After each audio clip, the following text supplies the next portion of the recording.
Over the past few weeks, the argument over gun control has raged, and among those demanding stricter gun laws is CNN host Piers Morgan.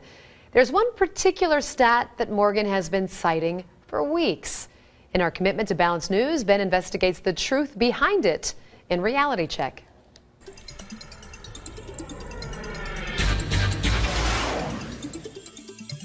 Last night on CNN's Piers Morgan Tonight, Morgan interviewed radio host Alex Jones. And to say it was wild, well, that would be an understatement. Here's just a small clip. Answer this question. How many Why'd you get fired from the Daily Mirror for putting out fake stories? You're a hatchet man of the New World Order. Let's try again. How many gun murders were there? Oh, you're going to ban your fist now? In Britain last year. How many chimpanzees can dance on the head of a pin? I already went over those statistics. Do you know the answer? No, I don't. You said hundreds. It's very low. You said hundreds. Yes. It's actually 35. Well, the point is you can... Against 11,000.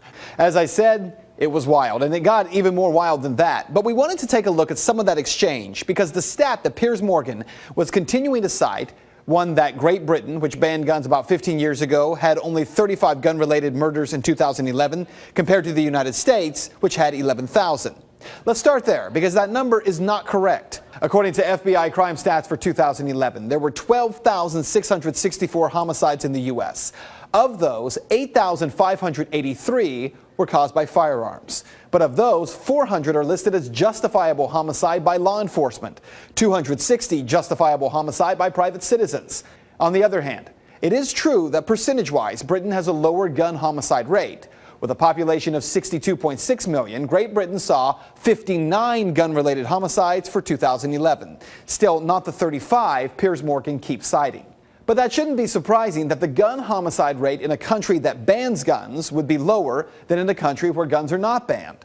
Where the argument falls apart is when you attempt to claim that fewer guns equals less crime. The U.S. has the highest gun ownership rate in the world, an average of 88 guns per 100 people. That puts it first in the world for gun ownership. Yemen is second with 54.8 guns per 100 people. So that means the U.S. has the highest gun murder rate as well, right? Well, no. Honduras, El Salvador, and Jamaica have higher rates. So do 24 other countries. The U.S., despite being number one in gun ownership, is number 28 in gun homicide with a rate of 2.97 per 100,000 people. Of course, Piers Morgan isn't calling for the U.S. to be more like El Salvador and Honduras. He's calling for us to be more like Great Britain. So what do the numbers look like there? The U.K. has the second highest overall crime rate in the EU. The U.K. has the fifth highest robbery rate, the fourth highest burglary rate. But more importantly, the EU named Britain as the most violent country in the EU. In the UK, there are 2,034 violent crimes per 100,000 people. That puts it way ahead of even South Africa, with a rate of 1,609 per 100,000. In the United States, we're not even in the top 10. The U.S. has a violent crime rate of 466 crimes per 100,000 residents. So what this means for you is that while people like Morgan insist that the U.S. can learn from Great Britain, well, maybe we can. What we might learn is that violent crime is not the result of a gun or any tool. It is the result of the heart of men and women. And that is Reality Check.